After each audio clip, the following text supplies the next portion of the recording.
Bueno, soy Emilio Cafasi, soy profesor titular de la Universidad de Buenos Aires, de la carrera de Sociología, investigador también de la carrera, investigador categoría 1. He sido decano, director de esa carrera también. Y soy escritor básicamente, y en Uruguay escribo las columnas dominicales del diario La República y también he escrito en otras publicaciones como Brecha, por ejemplo. La idea es pensar un poquito en la revolución del 17. ¿Qué fue eso? En primer lugar, fue un proceso de transformación radical, el primer proceso de transformación radical de las condiciones de opresión basadas en la estructura de propiedad. Es decir, el primer intento de abolir las clases sociales y terminar con la propiedad privada de los medios de producción. Salvo que consideremos el antecedente de la Comuna de París de 1871, que duró apenas unos días y que fue solo una ciudad, efectivamente es el acontecimiento histórico más importante en este nivel de intencionalidad. De todas maneras, es seguramente el acontecimiento más importante en el mundo del siglo XX y hasta el siglo XXI. Es decir, tanto por sus logros como por sus brutales defecciones y su posterior implosión. Pero, digamos, le debemos fundamentalmente a la revolución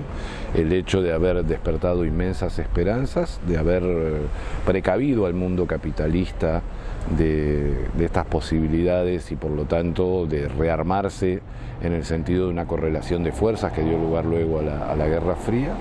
y después de la caída del muro de Berlín, del auge actual del neoliberalismo con esta enorme barbarie a la que está sometiendo al mundo, ¿no? Donde prácticamente hay una asociación mecánica entre cualquier intento revolucionario y estalinismo, lo cual obviamente deja al horizonte utópico, para decirlo en términos generales, prácticamente inerme, en una situación de enorme debilidad, ¿no? Producto de eso.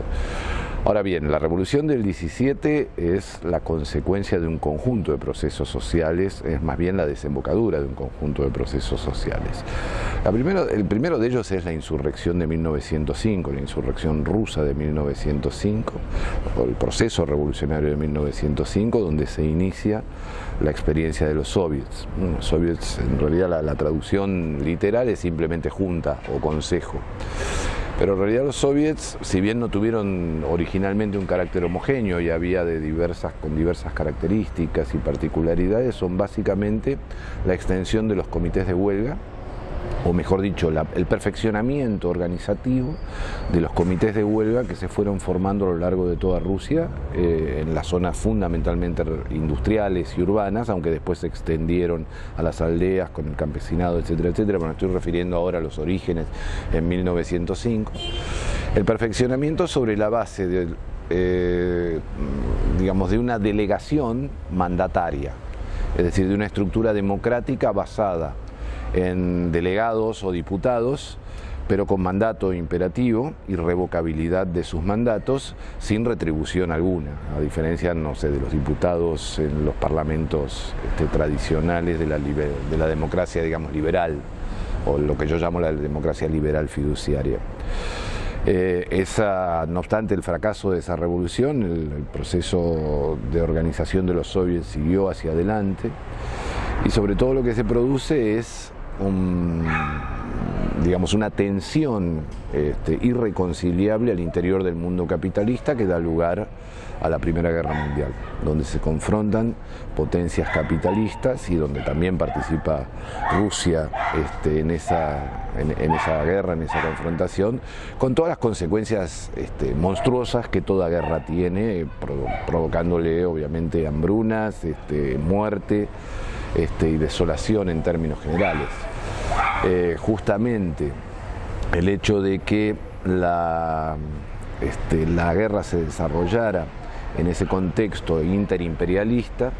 dio lugar en todo caso a una de las primeras grandes fracturas en el movimiento marxista, que fue justamente la de la Segunda Internacional, cuando buena parte de los partidos socialistas o socialdemócratas, tal como se llamaban en ese momento,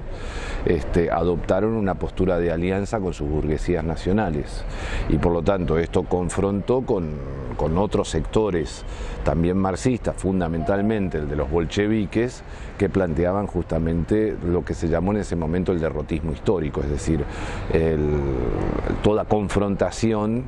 de clase a escala internacional, es decir, la alianza del conjunto de los oprimidos contra las burguesías nacionales y por lo tanto el rechazo de cualquier tipo de apoyo a cualquier fracción en la guerra. No obstante lo cual, justamente a la desembocadura de la Primera Guerra Mundial ya se producen los procesos revolucionarios de 1917, que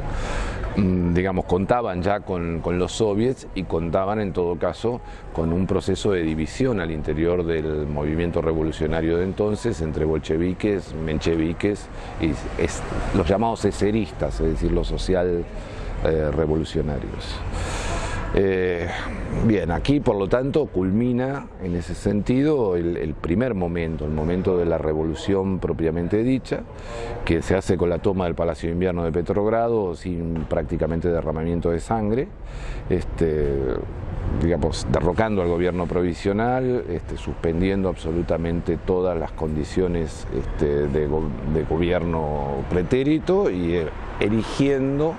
la llamada República de los Soviets, digamos, donde los soviets asumían efectivamente el poder y esta sería la nueva forma de Estado. Digo entre comillas y hipotéticamente o virtualmente porque luego esto no fue así, es decir, solo duró un brevísimo periodo y fue inmediatamente sustituido por otras formas mucho más verticales. En ese sentido, la lógica que primó es la lógica de organización bolchevique que deviene en todo caso de la forma de estructuración de partido que formula Lenin en 1903. Que en verdad es una forma de organización partidaria que da respuesta a una suerte de hueco, yo diría de hueco teórico en los orígenes, en el propio Marx, respecto a la forma partido. Marx tuvo ambigüedades en relación al concepto de partido, más bien cuando usó ese término y lo usó poco, más bien se refería a la independencia de clase y no a las vanguardias organizadas, que más bien las concebía como disputando hegemonía dentro digamos, del partido de independencia de clase. Entonces,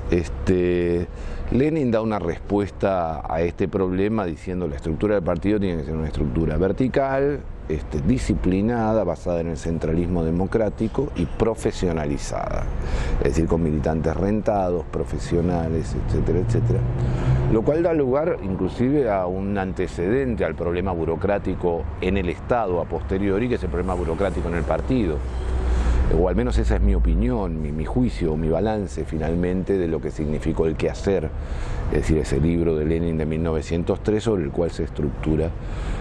luego el partido bolchevique. De todas maneras, el origen del proceso revolucionario del 17 dio lugar a una expansión inmensa de las libertades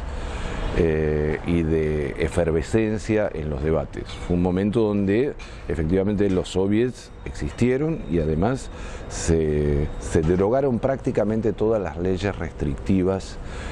por ejemplo, respecto a buena parte de la vida civil. Se derogó el matrimonio, por ejemplo, se derogó las leyes que prohibían la sodomía, lo que implicaba un antecedente respecto al reconocimiento de la diversidad sexual, particularmente con los homosexuales, además de leyes sociales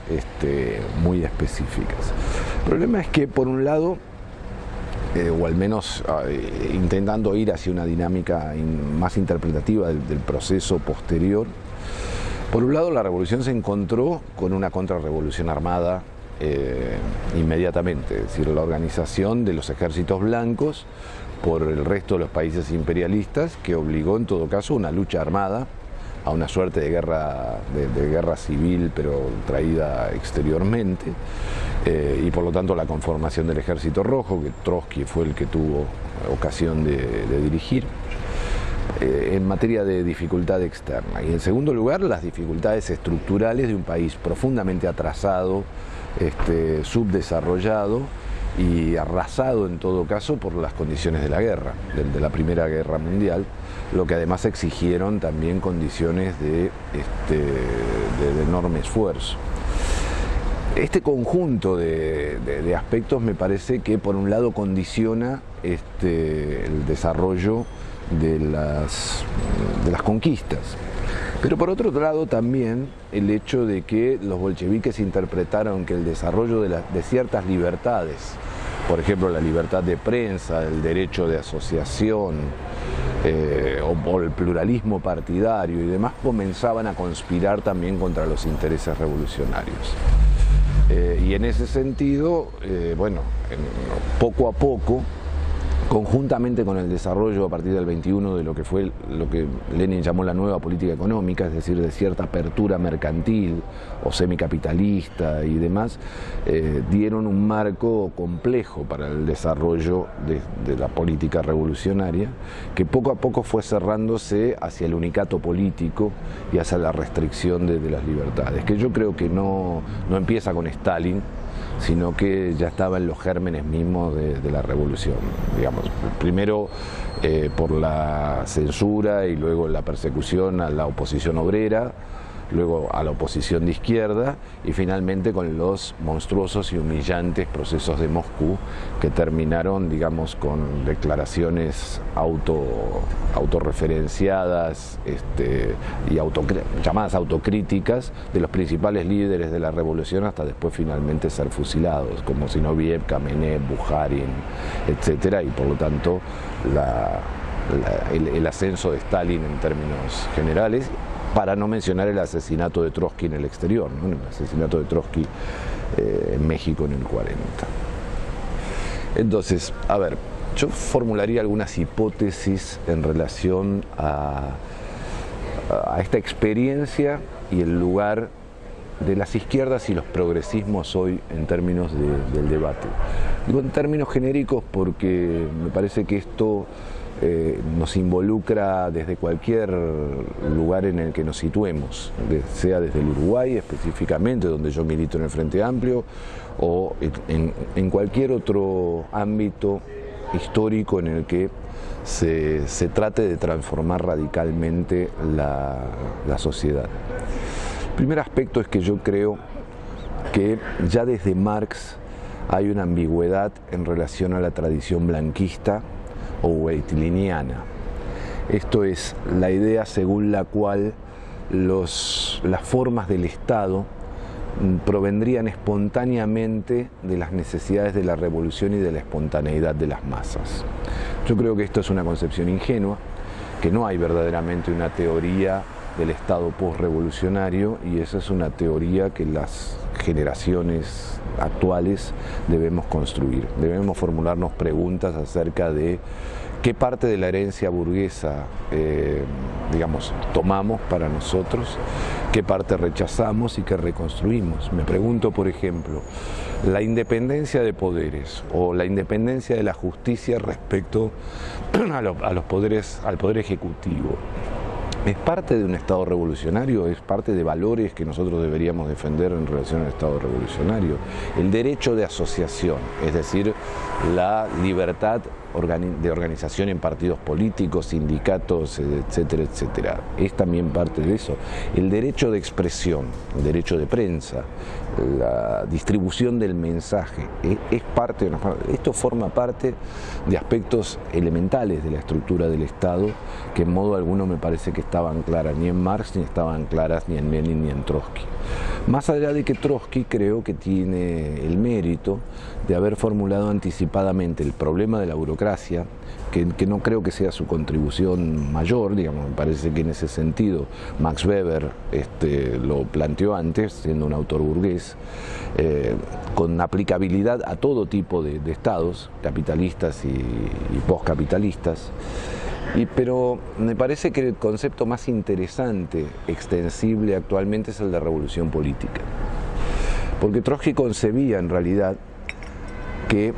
la revolución política era en realidad el camino a partir del cual se podía restituir en lo que él llamaba ese Estado obrero el dominio de la sociedad sobre sí misma, porque la concebía dominada por una casta, no una clase social, una fracción del proletariado, la burocracia, ejerciendo toda forma de poder, incluso despótica, sobre la sociedad. Y entonces, por lo tanto, la llamaba revolución política, al igual que Marx e incluso al igual que Hegel, para diferenciarla de revolución social. Es decir, concebía la revolución social donde lo que, digamos, la sustitución de una clase social por otra en la toma del poder, y revolución política meramente una fracción de clase. Y en ese sentido consideraba que era el proletariado el que debía hacer esa revolución política. Yo creo que, en realidad, el problema de la dominación burocrática no es un problema postcapitalista exclusivamente, es un problema global de todas las sociedades capitalistas y postcapitalistas.